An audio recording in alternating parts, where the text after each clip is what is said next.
Hey friends, welcome back to the channel. Today's video is not gonna be my usual planner lineup chat, although in my previous video I did talk about it to a certain extent, at least the version 1 of what I'm planning to get or thinking of getting. But I'm not here to give you my 2026 lineup because it's still a work in progress, to be honest. But what I want to do instead is to talk about what I have been noticing in the community during the planner season and some thoughts that have been circling in my head. So I don't really have anything to show. I just wanted to take out planners that I've been using recently, but I'm not going to be flipping over them because these are just going to be props, so to speak, because this is going to be a chatty video, hopefully not a long one, just to talk about some thoughts about planner season in 2026 and processing all of these thoughts and kind of like talking to you about it,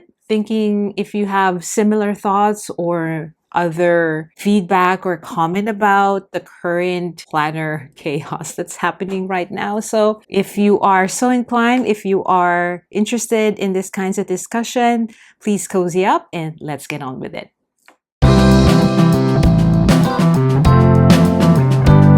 One of the biggest changes this year is the removal of the de minimis rule for US customers. So for Americans, that has been a huge deal. So suddenly there are more fees stacked on top of already rising prices of stationery products. So I'm pretty sure for you guys in the US, you have been feeling the brunt of not just the soaring costs, but also the additional shipping prices and the handling fees, customs and stuff like that. But I have seen some people who usually go wild during Hobonichi launch season and actually scale back. They trimmed their hauls and bought only what they really need. And to be honest, that really surprised me in a very positive way. In a good way, it was nice to see a little bit of restraint in the community that can sometimes lead into overconsumption. Anyone who is in the community is aware of FOMO, and that can really lead to a lot of overconsumption, feelings of regret, and a lot of negative feelings that is not very good for your mental health. So basically what I'm trying to say, it's like a really refreshing kind of discussion to be encountering all of these things online. But of course, some people still said forget about it and ordered directly from Hobonichi anyway. But overall, there was a noticeable difference. It was almost this policy change forced a lot of people to think twice, which I found amazing. So in line with the trend about people thinking about scaling their planned hauls is I've been seeing some people turning to their unused planners. So instead of buying new ones right away, they are redating or repurposing what they already have. To be honest, guys, I really love these kinds of conversation. There's something really mindful about taking a step back, looking at what is already on your shelf and saying, maybe I can make this work for next year.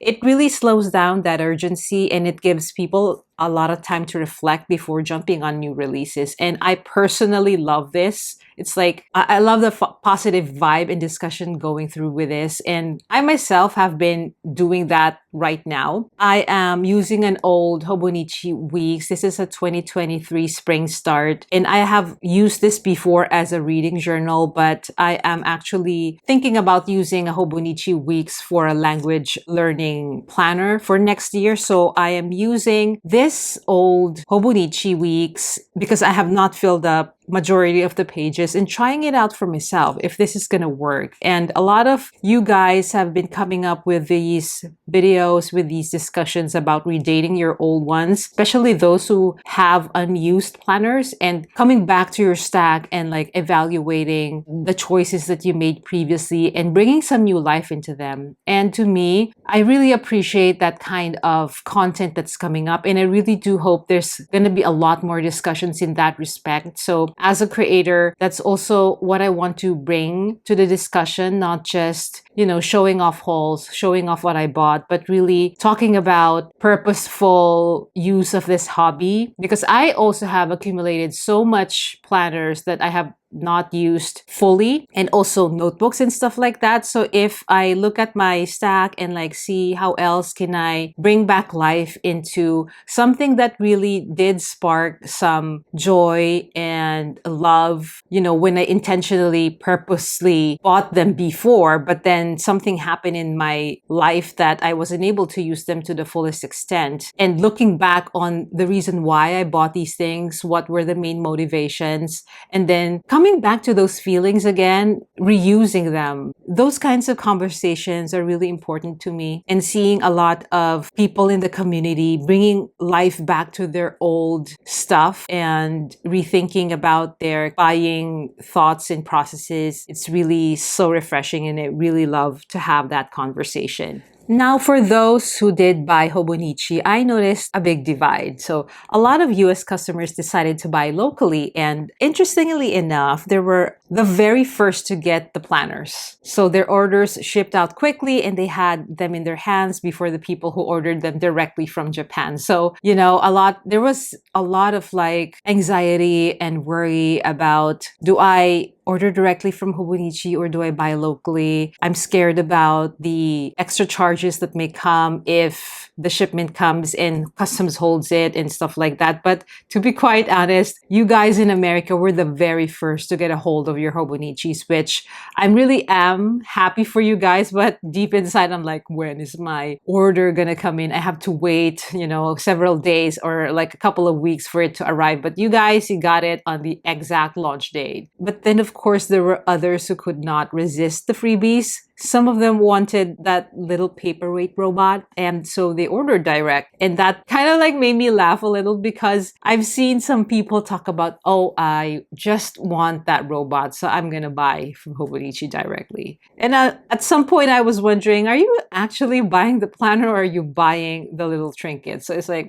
priorities, but you do you. That is your money, and I have no right to like tell you what you have to do or what you need to buy or how to use your money. But it's just something that I found really very curious to see that kind of train of thought online. So yeah, just putting it out there. And something that I really appreciated this year is that some Japan exclusive items were made available in the US. So things like the Tomie collection and the Moomin collection were there in the US in physical stores. Not even, popular online stores like JetPens, Yuseka, Atlas. Correct me if I'm wrong, but not all of them would carry these Japan exclusive collections. So I thought it was a great move on the part of Hobonichi, because it meant people outside of Japan did not feel like they were missing out. And it made the launch feel a little bit more inclusive, which is always a positive thing. So I'm really happy for everyone who got their Tomies and Moomins, if you are a big fan of those or just appreciate the design that came with this collection. I'm really happy about that. And I hope that in the future, Hobonichi would consider also bringing in all of these exclusive items in other regions as well, like in the UK, in Europe in general, or maybe even in Asia. I'm not sure, because here in Asia, where I'm based, in Taiwan, the biggest stationery chain, Esleet, carries Hobonichi, but I'm not sure if they will carry Tomie or the Moomin collection. I have yet to see, and that will come into the stores perhaps sometime in October or November. So I have a lot of waiting to do, but I'm not really thinking about purchasing these collections, famous last words, but I just want to take a look at how these collections look like. Hopefully they will be available just for me to admire, not necessarily purchase them. Now, here is where it gets interesting, because some people who bought their Hobonichis really have already started saying they were not satisfied. Can you believe? There are some conversations happening online in Reddit for the most part, for those who got their stuff early. Yes, there were a little bit of discussions here and there that, oh, this is not what I expected, and some people have changed their minds about some of the planners that they got, and they are now second guessing their decision on how they're going to use those planners. And I thought, wow, that did not take long. I still saw people buying a stack of planners without any idea how to use them. And some said that, oh, I just got 3 weeks because the covers are so cute and I can't resist. So, they turn to the community asking for suggestions on how to make the planners fit their life. So honestly, that just proves their urgency is still there. The FOMO, the I have to get it now mindset is still there. People want the shiny new thing right away, but later they realize it does not really match how they live or how they live their life. Personally, I'm going to revisit this conversation at the end of the year because I know some of these planners are already going to be abandoned. And on another note, I want to highlight the planner company Just Scribble. What I really liked about her approach in her planner launch is that she offered only one color per planner type. That might sound limiting to some people, but I found it so refreshing. What I really appreciate by Just Scribble's decision to offer only one color per planner type is that by keeping it simple, she removed decision fatigue, which a lot of us have experienced when we got the full lineup of Hobonichi. People don't have to spend hours choosing covers or stressing over colorways, but instead the focus goes back to just the guts of the planner, which is what actually matters. And I really appreciated that insight, and it felt thoughtful and community focused. And that's what I really love about Just Scribble. And she is a planner aficionado herself. She made her planners because she wants to fill that gap that she thinks is existing in the community. And I really appreciate that thought about, just something as simple as planner cover colorways to remove that decision fatigue, to just focus on what is inside the planner, because that's what is really important, right? And I love that because she's also directing the focus on what her planners are, essentially. And that is that tool to help you become productive, help you become more mindful about your life. So props to Siobhan from Just Scribble for that approach. So another launch that I enjoyed was Kokuyo. Their pre-order process was tame, subdued, and very functional. It was not overly hyped or filled with gimmicks. And I noticed that about this brand, that they would just announce their pre-orders in a very low-key fashion. And I think because their company has been around for decades, so, and they have been known to be the functional kind of stationery brand, and that reflects in the way they do their marketing, which I really appreciate. So they came out with their Jibun Techo lineup, and I'm really happy that they came up with different colorways as well, and a very special limited edition collaboration with the Japanese textile brand So, if I'm pronouncing it right. Yeah, I did appreciate that style of marketing their 2026 lineup. To me, Kokuyo feels mindful. They focus on the purpose and the function of their planners, which I really appreciate. In comparison, this is just my take that Hobonichi sometimes feel like it's the fast fashion of planners, trend-driven, hyped up, and always chasing the next thing. But we always get sucked into that hype that Hobonichi creates for us, right? So that contrast was really clear to me this year, and it made me appreciate Kokuyo's approach even more. Now, let's talk about something really juicy, the paper saga. So there's been so much controversial opinions about Tomoe River paper. Some companies like Rosy Life, Faded Chronicle, they actually tried to shift away from TRP, and they even prepaid to secure different paper stock from their manufacturers. But if you are aware of what's been happening with these two planner companies, but then, out of the blue, their manufacturers announced that they had run out of stock of the paper, they've run out of stock of the paper that they want to use for their 2026 planner. So these companies had to pivot back to TRP, and I could not help but feel like something shady was going on. Maybe I'm overreacting, but it almost feels like they were being forced back into using TRP despite already paying for alternatives like securing the paper. And for smaller planner companies, that is such a frustrating situation. But I really do appreciate that these companies were forthright and very transparent to their customers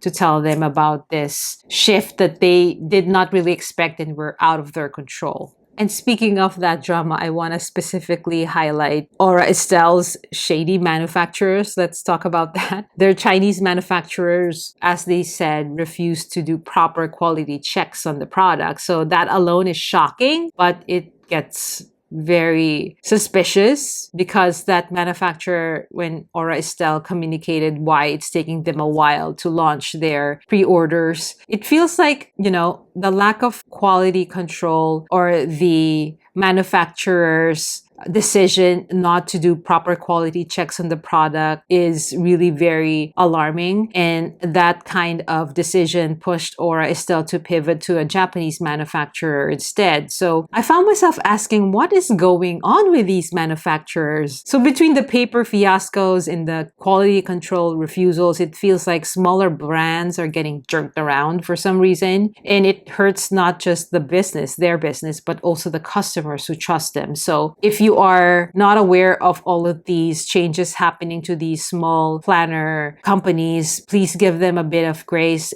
But they are, very forthright and they're very transparent about these changes. They're quick to announce it to their customers right away. So for example, if you do not want, this kind of quick change, then you can look for another planner company that will give you the planners that you need or want in the timeline that you want. If you want something right away, then maybe you can go to Hobonichi. But, if you're really set on the layouts or the different features of these companies, you might want to wait a little bit. But again, I just wanted to give kudos to these planner companies for being so transparent to their customers. It's not easy. And I could just imagine the nightmare that they experienced when they heard about this news. Nobody wants to change something that they already planned for the longest time. So I really understand that. So yeah, these are all my thoughts while watching planner season unfold this year. So for me, planner season is not just about what launches, it's also about how we as a community respond. So I love seeing the creativity. I love seeing all of these discussions, repurposing of unused planners, more mindful approaches. But I also notice the urgency, the FOMO, the tendency to buy without thinking. That's all part of,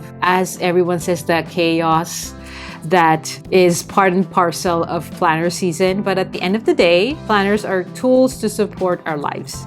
Yes, it is.